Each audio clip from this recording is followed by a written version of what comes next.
उसका paper leak हो जाता है। और केवल एक लीक नहीं हुआ पेपर, हमारे नौजवान जानते होंगे जो जो परीक्षा हुई है अभी तक उत्तर प्रदेश में, सब परीक्षाओं में पेपर लीक हो गए।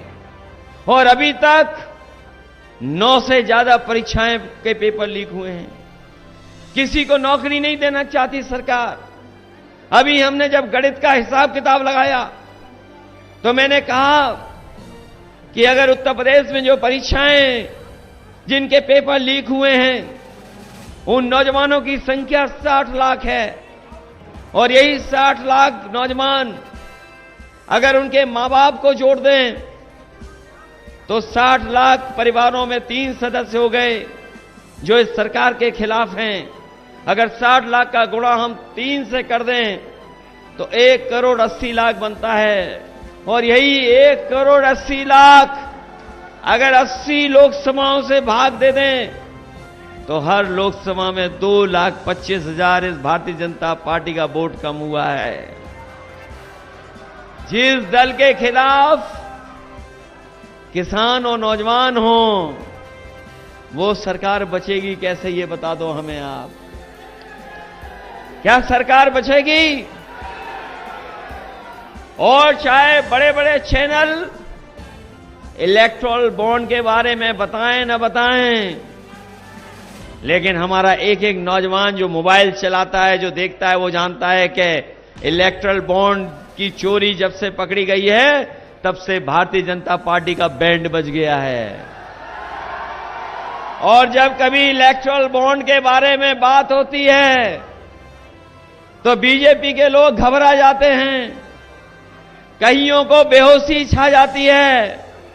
इलेक्टोरल बॉन्ड का नाम सुनते ही भारतीय जनता पार्टी के कुछ नेता इलेक्टोरल की मांग करते हैं, इलेक्टोरल की मांग करते हैं, इतना घबरा जाते हैं कि उनके पास कोई जवाब नहीं है, इलेक्टोरल पीने का काम कर रहे हैं।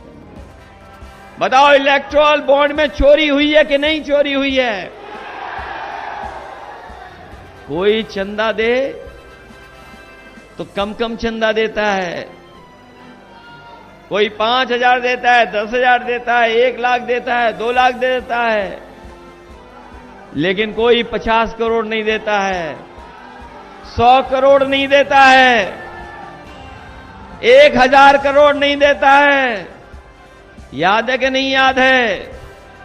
बीजेपी के लोगों ने कहा था कि न खाएंगे न खाने देंगे, लेकिन ये बीजेपी के लोग तो ऐसा खा रहे हैं कि डकार भी नहीं ले रहे हैं। बताओ ये डकार भी ले रहे हैं कि नहीं ले रहे हैं? इसलिए सावधान हो कि नहीं सावधान हो आप लोग? जहां तक विकास की बात हो रही है, ये लोग विकास नहीं कर रहे हैं, केवल विकास के नाम पर प्रचार कर रहे हैं। मैं अपने तमाम लोगों को कहना चाहता हूं, ये चुनाव जहां किसान और नौजवान के भविष्य का है, वहीं ये चुनाव संविधान को बचाने का भी चुनाव है, ये चुनाव लोकतंत्र बचाने का भी चुनाव है, ये चुनाव हमारे आपके भविष्य के साथ साथ आने वाली पीढ़ी के भविष्य का भी चुनाव है।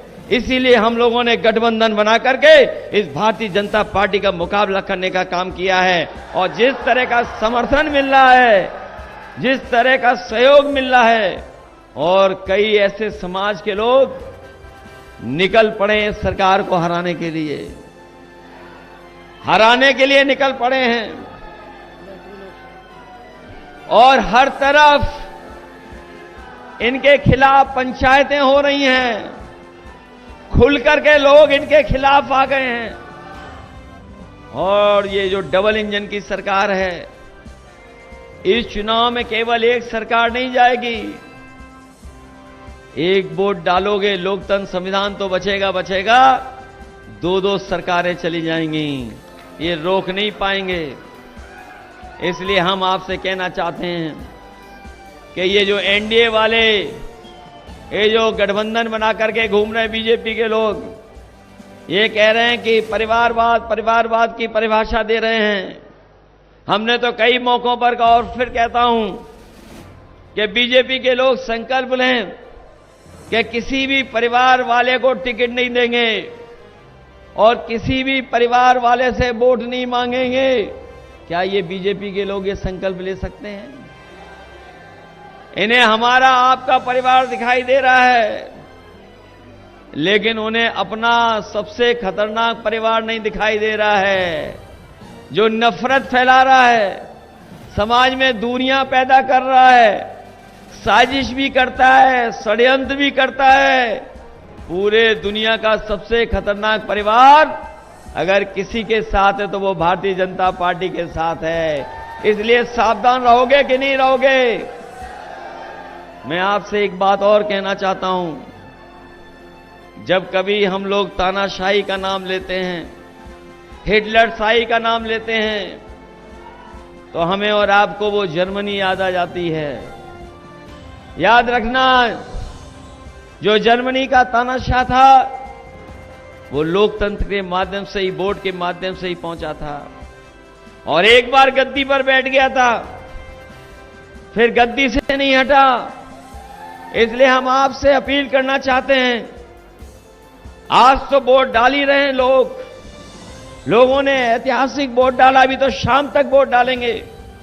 जहां पहले क्षण में लोग वोट डाल रहे हैं सुबह से, मैं उनसे और अपील करता हूं कि जब तक उनका वोट पड़ जाए तब तक लाइन से ना हटें, और जो साथी अगर वोट के लिए रह भी गए हैं तो उनको बुला करके वोट डालें, क्योंकि यही वोट है जो हमारे लोकतंत्र और इन तानाशाहों से बचाने का काम करेगा।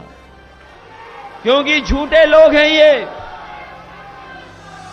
झूठे लोग हैं और झूठ के साथ साथ ये लूटने का भी काम करते हैं। हम अपनी उपलब्धियां क्या बताएं?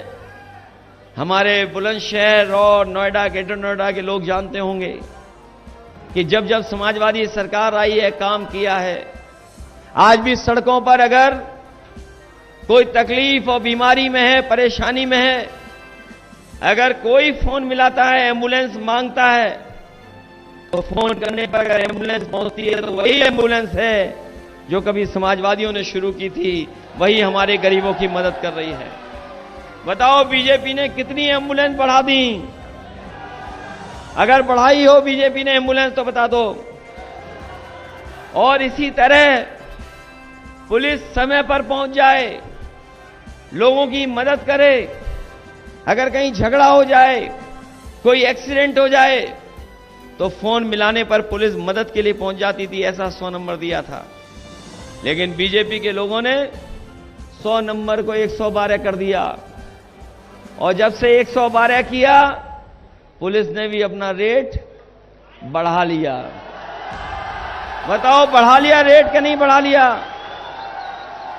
ये लोग कभी कभी हम लोगों पर गुस्सा दिखाते हैं, लेकिन हम इन्हें कहना चाहते हैं, अभी कुछ दिन पहले याद होगा आपको, कुछ सालों पहले सरकार ने फैसला ले लिया कि जो हमारी फौज की भर्ती है, जो हमारी पक्की वर्दी पहन करके नौजवान सेवा करने जाते थे देश की रक्षा के लिए, नौजवान महीनों तैयारी करता था और सोचता था कि हमें वर्दी पहनने को मिल जाएगी, हम देश की सीमाओं की रक्षा करेंगे। लेकिन रातों रात भारतीय जनता पार्टी ने फैसला ले लिया, और जो हमारी पक्की फौज की नौकरी थी उसको बताओ अग्निवीर में बदल दिया कि नहीं बदल दिया? जो जीवन भर की नौकरी थी, पेंशन मिलती, शहीद होने पर सम्मान मिलता, इस सरकार ने वो सम्मान भी छीन लिया और आधी अधूरी अग्निवीर की नौकरी दे दी। हम अपने नौजवानों को कह करके जा रहे हैं, ये इंडिया गठबंधन सत्ता में आएगा, उसी दिन ये आधी अधूरी नौकरी अग्निवीर की खत्म करने का काम करेंगे, और जैसे पहले फौज की पक्की नौकरी होती थी, वैसे ही हम उसी को लागू करने का काम करेंगे। तो हमारे साथ देखते रहिए फाइट अगेंस्ट क्रिमिनल चैनल और पढ़ते रहिए fight against criminal daily newspaper. आज की खबर में बस इतना ही। वीडियो को लाइक करें और चैनल को सब्सक्राइब कर ले, जिससे आने वाली वीडियो की नोटिफिकेशन आपको मिलती रहे।